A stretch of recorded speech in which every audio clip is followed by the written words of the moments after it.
Really looking forward to the opening fight on our prelims. We have an absolute banger at light heavyweight. Dustin Jacoby taking on Maxim Grishin.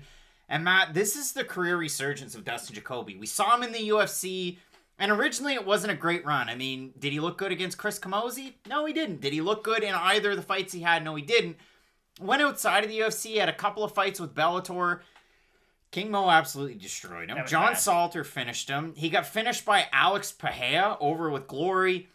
And that's about the negatives that I can say about Dustin Jacoby. And we'll get to the positives. He's a great striker. You know and love his style. You saw him his last time out against the one and only Justin Ledette. And he was able to get an early first-round finish. The leg kick that chopped him down. The uppercut that finished him. Amazing stuff out of Dustin Jacoby. He's a great striker. Obviously, you wouldn't have the glory chops if he wasn't a great striker. Has a win over there against UFC middleweight and light heavyweight Carl Roberson.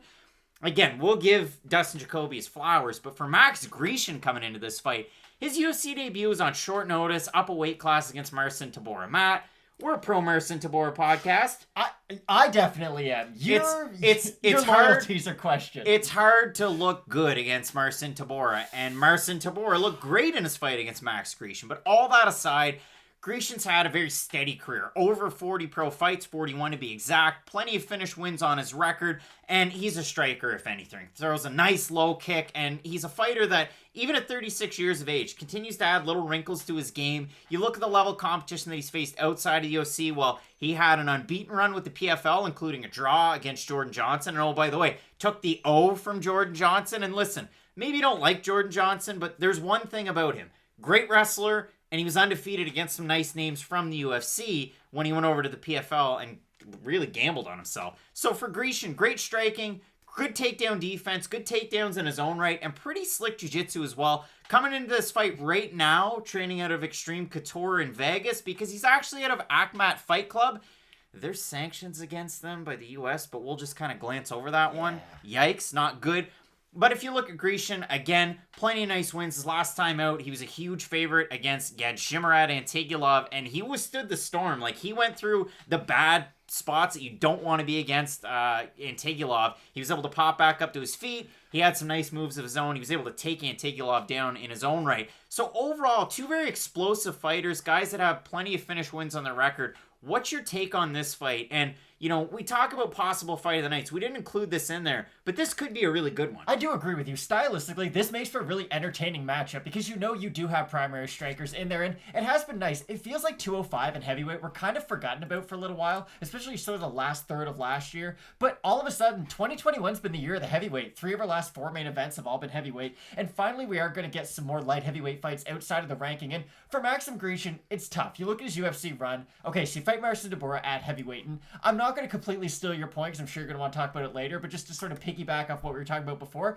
Grishin does well against wrestlers. And then you look at that Tybura fight, and I get it. Tybura is a very, very good wrestler, but he's also a massive heavyweight as well. He is about as big as a heavyweight can get. So if you combine the fact that, A, he's just a really smothering wrestler with the size advantage, listen, any 205er moving up is probably going to have problems with Marcin Tybura. John Jones himself would have trouble with some of the grappling of Marcin Tybura just because of the relentless pace that he does bring. But that's the issue. I know that you can't beat Marcin Tybura at heavyweight, so you can't beat a ranked heavyweight, who I think is a very good one at that, but you can beat Gadjimirad Antigulov, who, yes, he was put in some bad positions by Antigulov, but you have to remember, Antigulov not only looks 50, he is into his 40s, and he's one of those fighters who, he's going to get you in a hard position for that 2-minute stretch. He's 34. 34, my bad. He looks about 55, and he has the cardio of a 55-year-old. This is my issue with Antigulov. I'm going to bring up the point that I talked about with Dobson and Agapova in last week's video, where the win that Grishin had over Antigulov, it was a lot more of the fact that Antigulov just couldn't get up. The ground and pound was phenomenal. So this is how the fight ended. So put your hands up for a second. This is the end of the fight. No joke. People want to see this. And then the referee stepped in and ended it. Really, it was a questionable stoppage. It was just the fact that Antigulov just stood there with his hands up. But he was exhausted, and that was the really big problem. He wasn't too tired yet, but Grishin was just hammering away at the forearms. Some of the punches were getting through, but it was just the accumulation of damage. You can't just stand there and take that much punishment, and that's how Grishin was able to get that second round finish. But you're right. Antigulov's not a top 15 light heavyweight. Not even close. And so they give him Dustin Jacoby, and for Dustin Jacoby, same thing. You beat Justin Ledette, not even close to being ranked light heavyweight. The winner of this fight, you have to think, you got to be getting into the 25 to 15, or you're already there. You got to start to move up. I don't really know, to be completely honest, because here's the problem. Again, Dustin Jacoby, I know you can beat a former heavyweight who doesn't look good at 205 at all. Like, Justin Ledet at 205, he's one of those few fighters who, he went to a new weight class, and it just felt like he was getting out of the one he belonged in the first place. And I think we've seen it, again, I hate to just be recency biased with the fighters we had last weekend, but look at Tom Aspinall, look at Chris Daukaus. You don't have to be that 250-pound heavyweight to be successful at heavyweight. And Justin Ledet, he did have a frame, again, he's much taller, but he was on the lighter end of the heavyweight scale, and he just decided, okay, I've been out grappled at 205 or at heavyweight. Let's see if I can go at 205. Personally, I just felt like we never got the best version of Justin Ledet at 205. Dustin Jacoby lit him on fire, though. That fight was not competitive, and the leg kicks that he showed were nice because, again, the weird thing with Dustin Jacoby is he needs space, but he's not afraid to throw those kind of Justin Gaethje leg kicks, if you will. He can go chest to chest and throw that really chopping leg kick, and he's good at going to the calf and to the thigh. The thing that worries me, though, is he'll just spam them. If he does have success with the leg kick, he's not afraid to just keep on going back to the well over and over and over again. And if you are Max Grishin, it's not like he's going to be able to carry him with a straight shot every single time, but if Dustin Jacoby does fall in love with the leg kick, and if it is landing, it's a bit of a double-edged sword because, yes, Grishin, he's going to start feeling those effects, especially as that fight wears on, but he is a fairly good striker and he is heavy-handed, so if he can throw a straight shot down the middle and catch Jacoby, I'm not saying he can't put him down, but it's definitely going to be an interesting part of the fight. And also for Dustin Jacoby, last point for me, rival of Simon Marcus in Glory Kickboxing. Simon Marcus fought, I'd say friend of the show, even though we've never met him, but it feels like we talk about him enough that he should be a friend of the show. Stitch him up, Joe Schilling. So weird connection there over in Glory. Stitch him up. I told the guy to go back and watch Will Morris's fight with Joe Schilling this morning. So if you haven't watched it, go back after you watch this. But again, if you look at this fight, Dustin Jacoby has good side-to-side movement. He switches stances, but when he switches, he normally doesn't throw a whole lot. It's just to kind of give a different look, but he really just does it quick for about 3-4 seconds, and then he moves back. It's a good point, too, because his right side is very power-heavy, and it is weird that you bring that up, because a lot of fighters, Wonder Boy is a good example, where he does fight different based on which stance he is, but that's a good point that you bring up about Jacoby. He'll switch stances, and he might throw a single shot, but that is it. It really is more of a different look for his opponent than it is an offensive tool that he uses. Throws really, really good low kicks. I like that you bring that up, but what I really like about this is I actually don't like it. For Dustin Jacoby, really susceptible to getting hit, and when he gets hit, he turns red and he starts to swell. And there's another fighter on this card that we're going to talk about that as soon as you apply a single ounce of pressure against them, their face swells like Nate Diaz. I don't know if you can tell who that's going to be, but there is somebody.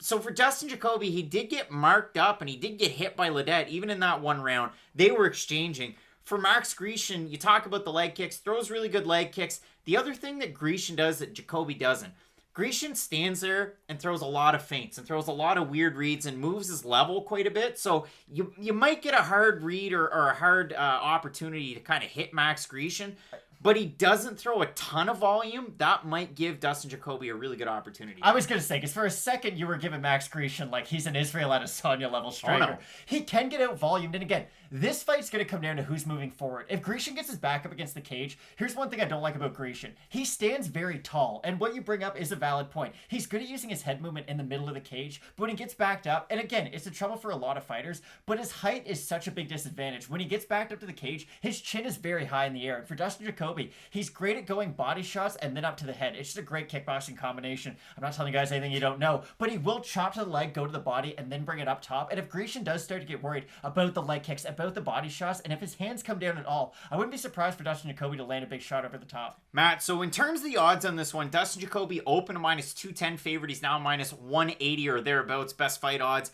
And if you look at Grishin, open a plus 180, he's now in a plus 149. So the odds are starting to trend down. A little bit of money coming in on Grishin. This is where I always like to parry the odds with the early votes on Tapology, just to see where the fans and the gamblers are thinking, maybe alike, maybe not. 724 total votes, 61% on Grishin. 48% have him to win by knockout, the other 42% by decision. So the fans are going with Grishin. The money's on Jacoby early, but it's starting to come in on Grishin. What are your thoughts here? So I can admit, you know Grishin's game a lot better than I do. You focused on his career in the PFL more than I did. I've said this on the show multiple times. I will watch the odd PFL event, but I'm not as dedicated to it as I know that you are. I'm going to pick Dustin Jacoby in this fight. And again, if Grishin really wows me, then finally, this is the performance that says, yes, maybe he is ready for those top 20, top 15 guys. But I think he does need to beat Dustin Jacoby in an impressive fashion for me to finally say that. Because even right now, when you look at 205, it is one of the more shallow divisions, but you still do have the guys like OSP, he's not even ranked right now. You do have the Johnny Walkers out there. Guys who, on their best day, they are really, really good fighters, and on their worst day, they're going to get beat by a lot of unranked guys. And eventually, for Grishin or for Dustin Jacoby, they are going to have to fight one of those really volatile fighters outside the top 15. So I'm going to pick Jacoby personally. I think Grishin might have the higher ceiling overall, but I do think Jacoby's going to get it done this weekend. Max Grishin hasn't lost a fight since October 2016. It was a 4th-round knockout to Magomed Ankalaev. And it's crazy to think we're still on the same card here, and all these fights later, I mean, he has the loss to Tabora, but sorry, that one's up a weight class at heavyweight. The draw against Jordan Johnson, a draw against Smelino Rama over with the PFL, and other than that, 1, 2, 3, 4 wins over there, and he looked great, but it's weird. He has a lot of success against wrestlers. Against strikers, it's kind of like a mixed bag. You have the fight against Ankalaev, you have your other fights. So I really do think if Max Grishin can push a pace, he can implement some of his wrestling, if he can keep his output, he can really just kind of wear on Dustin Jacoby, and that would be a great path to victory. Jacoby in tight also has an advantage. I think in the clinch, again, you saw the position where he already had poor Justin Ledet hurt, but he has great opportunities of victory here. I will slightly side with the Russian in this fight. I'm going to go with Max Grishin here. I think especially training out of a camp like Extreme Couture to get ready for this one, I think you're going to try and implement some more of that wrestling. As long as he doesn't get caught with something coming in, I think he has a really good opportunity here. So I'm going to go with Max Grishin. You're going to go with Dustin Jacoby. I'm excited for this, though. We're going to see who's hoisting the trophy at the end of the weekend, but overall, it's a great fight. It's a great card headlined by, well, really 4. It's like 2 main events. You get Ankalaev and Krylov. You have Jairzinho, Rozenstruik taking on Cyril Gane. Should be a great one. Really looking forward to it. Keep locked in with Fight Night Picks, as we always say. Let's get into it.